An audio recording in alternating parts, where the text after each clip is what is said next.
Karaeng Karunrung harus bersikap keras kepada siapa saja, mengingat perangnya melawan Kompeni di Laut Buru dalam tahun 1651. Goa mengalami kekalahan besar. Demikian pula perjanjian tanggal 28 Desember 1655 amat merugikan Goa karena dilarang berdagang ke Maluku. Ditambah lagi perdebutan benteng Panakukang oleh Kompeni dengan perjanjian tanggal 19 Agustus 1660. Goa didesak untuk melepaskan penguasaannya terhadap Buton, Manado, dan tidak boleh berdagang ke Maluku. Dalam tahun ini, Panakukang sudah dikuasai oleh Kompeni dan mengancam benteng Somba Opu. Daerah kekuasaan Goa makin sempit di Indonesia bagian timur, sisa daerah Sulawesi Selatan. Ini terjadi sesudah wafatnya Sultan Malikus Said 4,9 tahun yang lalu, tepatnya tanggal 5 November 1655. Sementara kerajaan-kerajaan di daerah Sulawesi Selatan yang selalu mengancam Goa adalah Kerajaan Bone, dianggap seperti duri dalam daging. Walaupun sudah menjadi negara protektorat yang diperintah oleh Janang Tobala, setiap gerakan dari kerajaan di Sulawesi Selatan cepat dimatikan oleh Goa demi untuk menghadapi ancaman musuhnya dari laut, yakni Kompeni Belanda. Apalagi jalur perdagangannya ke perairan Maluku dan Laut Jawa sebagian besar sudah dilumpuhkan. Keadaan demikian, Sultan Hasanuddin merasa lebih terdesak, sehingga memilih berperang daripada selalu melakukan perjanjian damai.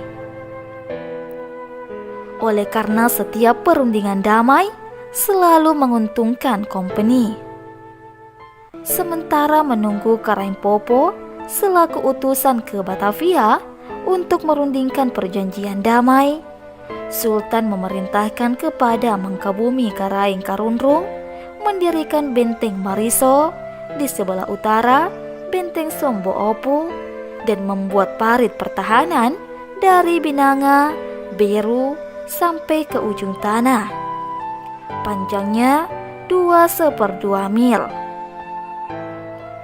Menurut perhitungan strategi Karaeng Karunrung bahwa musuh dari laut lebih besar daripada daratan. Pembuatan benteng dan parit merupakan taktik dalam strategi perang dan pertahanan. Pengerahan tenaga kerja dari Bone, bibit keresahan dan kebencian bermula dari tawanan perang Pasempe yang sudah berada di Goa kurang lebih 16 tahun. Atas perlakuan keras dan kasar dari penguasa, terutama sesudah terdesak jalur perdagangan di seputar Laut Jawa dan Maluku. Pemasukan keuangan negara berkurang dan bantuan persenjataan dari Portugis sudah terbatas. Semua tahanan harus ikut dalam pembuatan benteng dan parit. Benteng Panakukang harus dipisahkan dari daratan Goa dengan menggali parit sebagai tempat pertahanan. Sehubungan dengan itu, Karaeng Karunrung memerintahkan kepada Tobala mengerahkan 10.000 orang Bone ke Goa untuk bekerja, tanpa memilih bulu siapa saja yang dapat bekerja untuk menyelesaikan parit dalam waktu kurang 40 hari.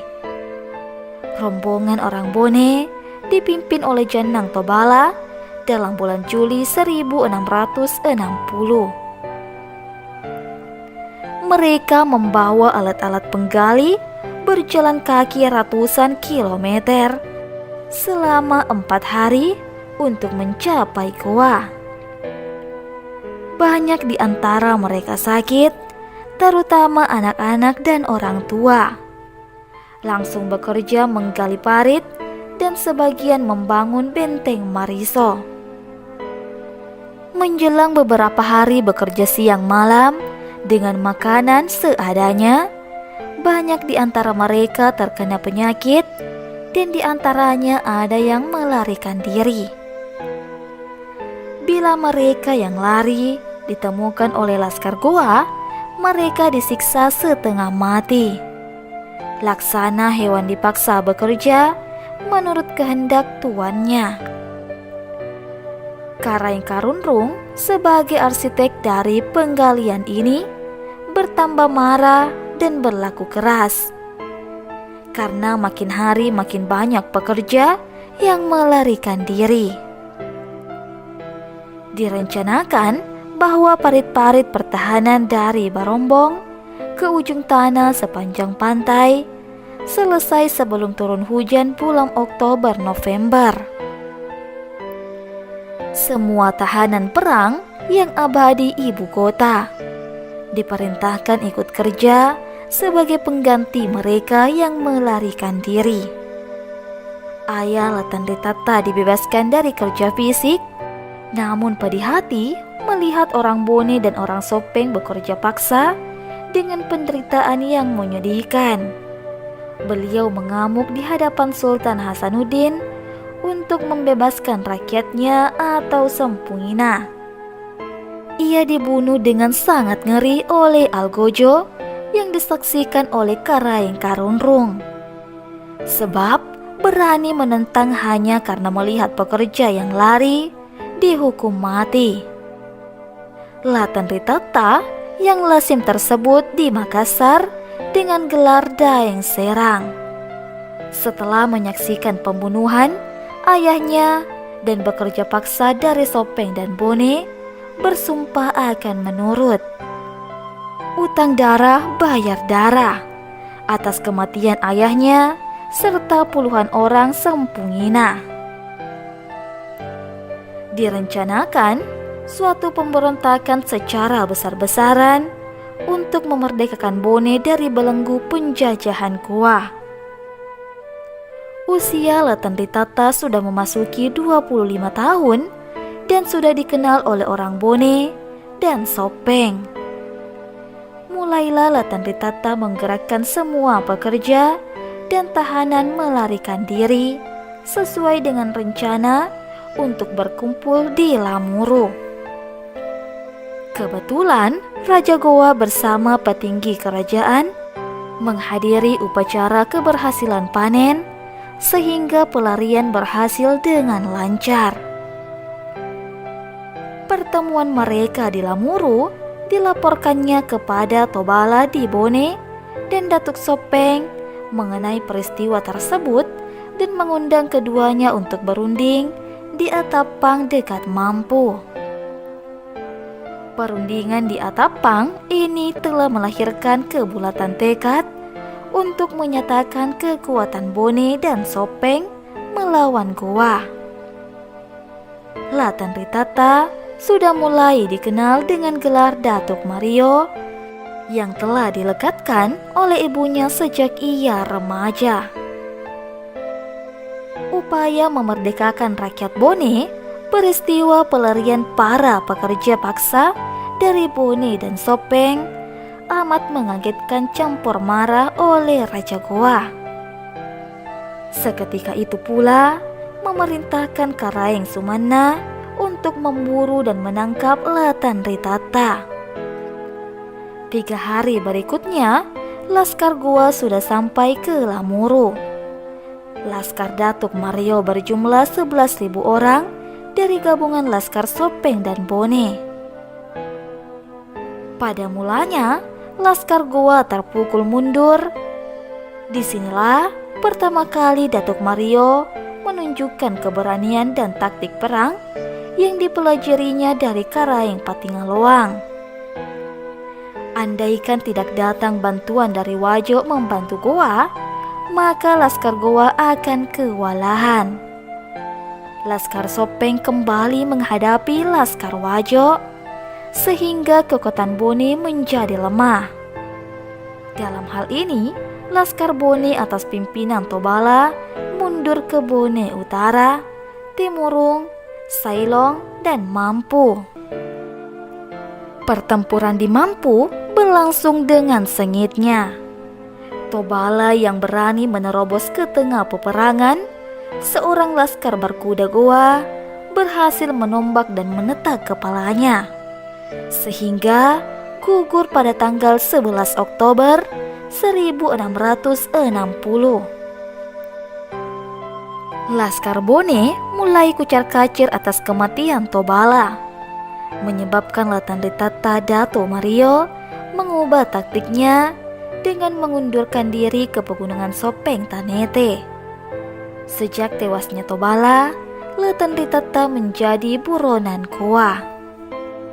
Dalam keadaan terdesak, Latandritata mengumpulkan Laskar Bone dan Sopeng sebanyak 4.000 orang, lalu menyerbu Wajo yang pernah membantu Goa dalam perangnya di Lamuru.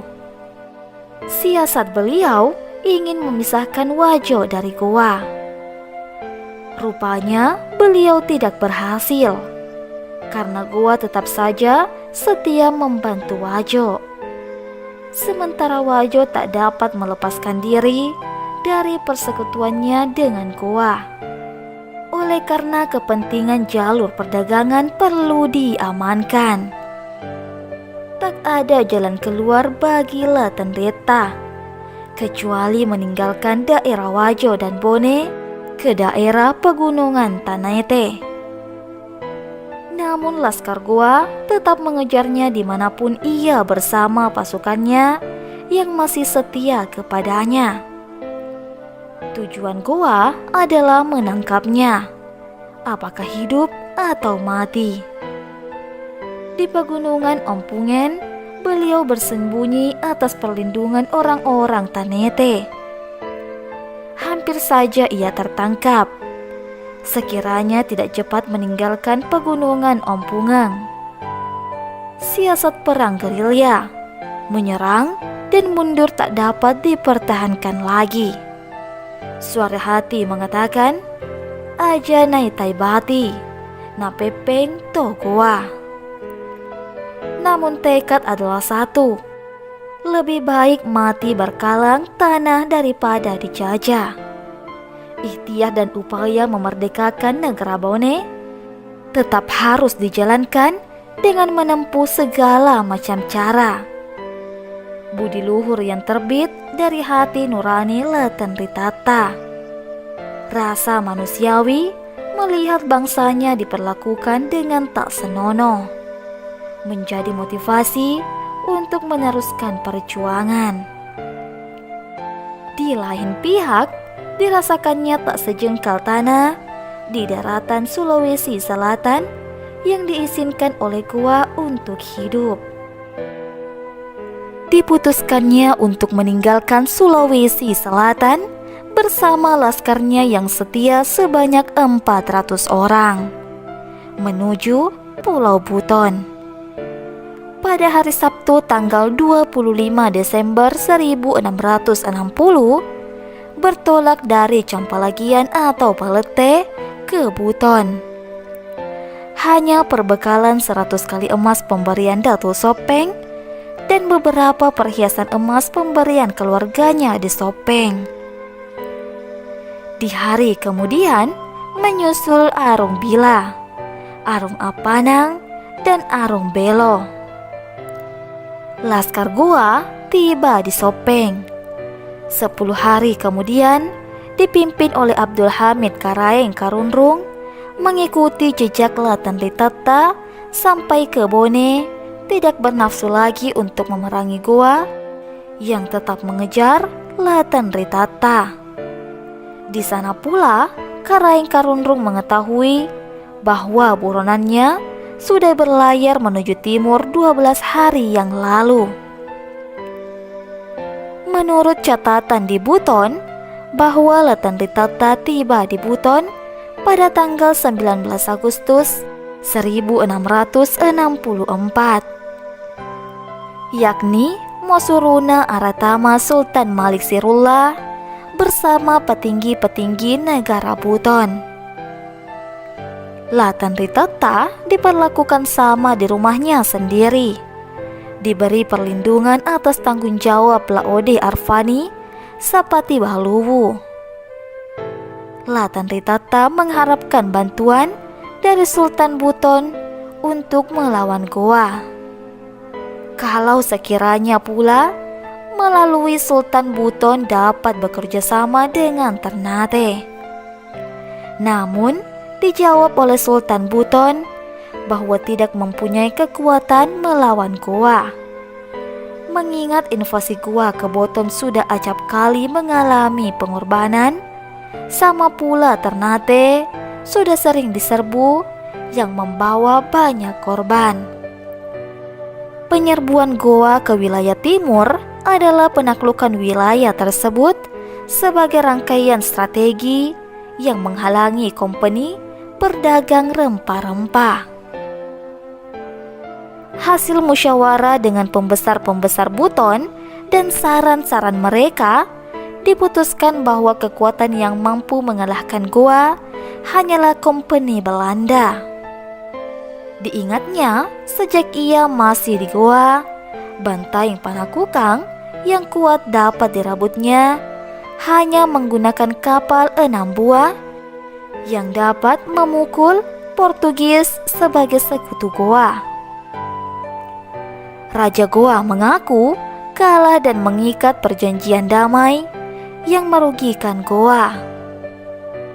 Akibat perebutan benteng Panakukang, orang Bone diperintahkan menggali parit sekitar benteng itu untuk memisahkan dari daratan Goa dan benteng Somba Opu. Semuanya ini telah dibayangkan dalam benaknya untuk mengambil keputusan. Strategi apa yang baik? Selama Latanritatta berada di Buton, pernah datang serombongan laskar Goa yang dipimpin oleh Karaingbonto Maharanno mencari Latanritatta.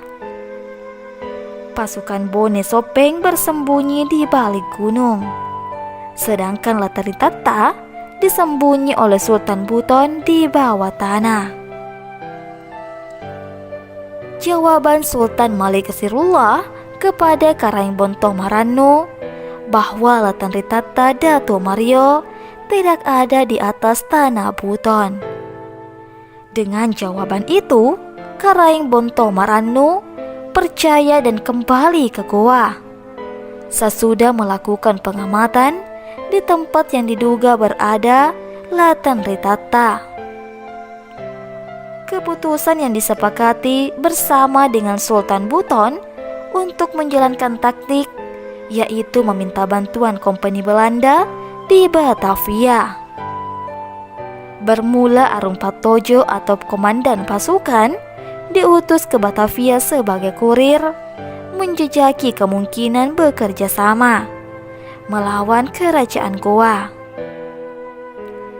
Dalam tahun 1663, berangkatlah kurir ke Batavia dan bersama Newland menghadapi pejabat tinggi kompeni. Ditawarkan oleh pemerintah tinggi kompeni supaya pelarian orang Bugis datang ke Batavia, Betawi untuk merundingkan segala sesuatu yang menyangkut kerjasama, sehubungan situasi, keadaan pasukan, biaya dan kekuatan kerajaan Goa.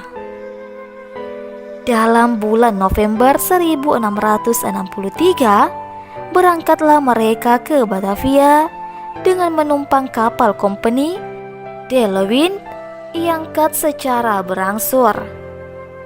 Mereka ditempatkan bersama 700 orang di perkampungan Angke. Berulang kali surat dari Sultan Hasanuddin kepada kompeni di Betawi meminta supaya pasukan Bugis itu diserahkan kepadanya. Hal ini tidak dilakukan oleh kompeni. Keberadaan Latanritatta Dato Mario di Betawi bersama pasukannya tidaklah berarti langsung dipercayai oleh kompeni. sehubungan dengan penyelidikan kompeni terhadap kekuatan Goa dengan kapal Deluwin, dikejar oleh Goa dan kandas di Pulau Dayang-Dayangan. Terjadi 24 Desember 1664. Kurang lebih 40 orang anaknya tewas. Menjelang beberapa tahun, pasukan Bugis berada di Betawi. Tetap saja, kompeni masih ragu-ragu mengadakan kerjasama dengan Laten Ritata. Setelah mengetahui bahwa Laten Ritata ada hubungan keluarga dengan Sultan Hasanuddin, kompeni mulai percaya. Sesudah menerima surat Sultan Mandarshah Ternate dan Sultan Buton supaya kompeni membantu Laten Ritata. Kedua sultan ini tertarik pada perjuangan Laten Ritata karena untuk melepaskan penjajahan Goa atas negerinya. Sama dengan nasibnya Ternate dan Buton, senantiasa mendapat ancaman dari Goa. Bahkan, kedua sultan ini berjanji akan membantu Laten Ritata bila kompeni bersedia membantunya pula. Kompeni melihat kesempatan ini untuk menjalankan politik adu dombanya dan memetik keuntungan. Namun, tetap memperhitungkan biaya perang dan korban yang akan terjadi. Beberapa kali kompeni mengirim kapal ke Goa, hanya menggertak dan menakut-nakuti supaya Goa bersedia mengikat janji. Cara ini ditempuh oleh kompeni sebagai langkah awal untuk memancing situasi agar Goa dipancing mulai perang. Semua situasi yang menghangat ini diikuti oleh Laten Ritata secara seksama. Makin hari, ia bersama pasukannya tidak tenang, menunggu lebih lama, dan berjanji kepada kompeni bahwa pasukannya lah sebagai pelopor dan pendobrak. Hanya satu tujuan janji melepaskan semua daerah penguasaannya, terutama di daerah Sulawesi Selatan. Perang terbuka sudah ditetapkan secara rahasia bahwa perang terbuka terhadap Goa akan dilakukan pada bulan November 1666. Laksamana Spilman yang ditunjuk oleh pemerintah tinggi kompeni memimpin armada ke Sulawesi. Mulai tanggal 24 November 1666, sebanyak 21 buah kapal memuat 818 serdadu Belanda dan 578 serdadu Ambon.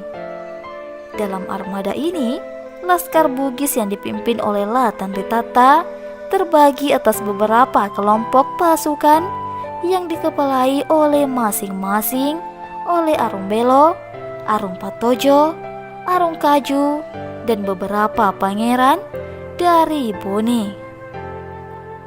Iring-iringan kapal singgah berula di Jepara, kemudian langsung menuju Sulawesi. Pertama kali berlabuh di Tanah Keke untuk memantau situasi di daratan, kemudian bergerak maju di depan benteng-benteng pertahanan Goa. Mulai Spilman berperang urat saraf dengan mengirim surat ke Sultan Goa atas kehadirannya di perairan Somba Opu. Sultan Hasanuddin membalas dengan mengirim peruntusan yang membawa pundi-pundi berisi uang emas dan uang ringgit perak. Pundi-pundi ini sebagai tebusan terhadap orang Belanda yang terbunuh di kapal di Deluwin, di Pulau Doang-Doangan yang lalu. Spilman menerima uang tersebut tetapi tidak diterima sebagai tebusan, karena darah harus bayar darah. Setelah perang urat saraf, kapal tumpangan Laten Ritata maju 1 mil dari daratan, lalu melepaskan 3 peluru meriam di diikuti pengibaran bendera merah sebagai tanda perang terbuka sudah dimulai. Cara ini adalah taktik untuk membuat tegang para laskar dan komandannya. Sebagian laskar Latendritata berjalan kaki dan menunggang kuda ke sultan. Sementara armada di laut beriringan ke arah selatan pula. Di Bantaeng, laskar simpatisan Goa berhasil dikocar-kacirkan dan lumbung perbekalan habis dibakar. Semua jaringan-jaringan Goa yang berada di perairan Buton dan Maluku dipimpin oleh Karaingbonto Maranno, dikepung oleh armada Spilman bersama Latendritata. Pasukan Karaingbonto Maranno pertama harus dipatahkan agar tidak menyerang dari belakang jika perang terhadap Goa sedang berlangsung. Mungkin sekali Karaingbonto Maranno menduga bahwa Latendritata masih ada di Buton, dijaga agar tidak sampai berhubungan dengan kompeni di Batavia. Ternyata sebaliknya, Karaingbonto Maranno menyerah kalah. Berarti kekuatan Goa tidak terpencar lagi. Sisa yang ada dalam benteng-benteng di Makassar. Gerakan balik armada Spilman menuju perairan Makassar untuk memulai perang terbuka. Diatur iringan kapal secara berjatuhan. Kapal Latendritata menuju Bone untuk mengumpulkan laskar dan berjalan kaki ke selatan melalui Bulo-Bulo. Sebagian laskar Bugis yang menyeberangi dari pasukan Karaingbonto Maranno bergabung dengan Latendritata berada di kapal menuju Goa. Dalam bulan Juli 1967, Laskar Bone Sopeng bergerak ke Bulo-Bulo, Lamati, dan Tanah Kongkong. Laskar Goa yang menjaga perbatasan tersebut satu persatu dikalahkan. Dikasih, Latendritata melempar Igem Mekna bertemu dengan Kapten Polman yang sedang mencarinya di perairan Buton. Pertempuran di Bantaeng berlangsung amat dahsyatnya yang dipimpin langsung oleh Spilman. Kota Bantaeng menjadi puing-puing dan perang dimenangkan oleh kompeni. Di Bantaeng berkumpul semua pasukan Bugis, baik yang datang berjalan kaki maupun menumpang perahu dari Bone dipimpin oleh Arung Amali. Penyerbuan menuju Goa sedang bergerak. Laskar Goa yang bertahan di Binamo sudah dilumpuhkan.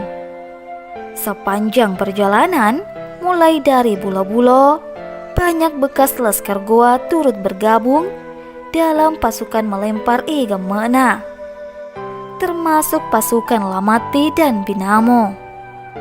Taktik perang Latendritata menghadapi Goa, maka pasukannya dibagi tiga, yakni sebagian dari jurusan utara, sebagian dari jurusan timur, dan sebagian lagi dari jurusan selatan yang dipimpinnya sendiri. Sedangkan kapal-kapal perang Spilman menyerang dari laut. Pertama menjadi sasaran adalah Benteng Galesong, kemudian Benteng Barombong.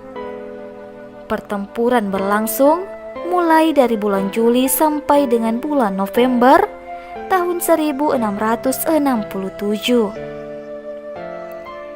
Pertempuran paling hebat di dekat Benteng Barombong. Ratusan peluru meriam dimuntahkan oleh kedua belah pihak. Korban berjatuhan dan perbekalan Goa sudah menipis. Akhirnya, Sultan Hasanuddin menyodorkan perjanjian damai. Pada hari Jumat pada tanggal 18 November tahun 1667 menjelang waktu asar, perjanjian ditandatangani yang berisi 29 pasal. Perjanjian ini dikenal dengan nama Perjanjian Bongaga. Dalam bahasa Makassar dengan nama Capaya dari Bonga atau yang lazim disebut orang Belanda Het Bongaisverdrag. Isi perjanjian mendesak Goa melepaskan semua daerah kekuasaannya di Indonesia bagian timur, sisa hanya sebatas Goa saja. Pasal 18 menyebutkan pemerintah kerajaan Goa harus melepaskan kekuasaannya atas kerajaan Bone dan kerajaan Luwu dan harus berjanji akan memerdekakan Datuk Sopeng, Letendri Bali dari pengasingannya.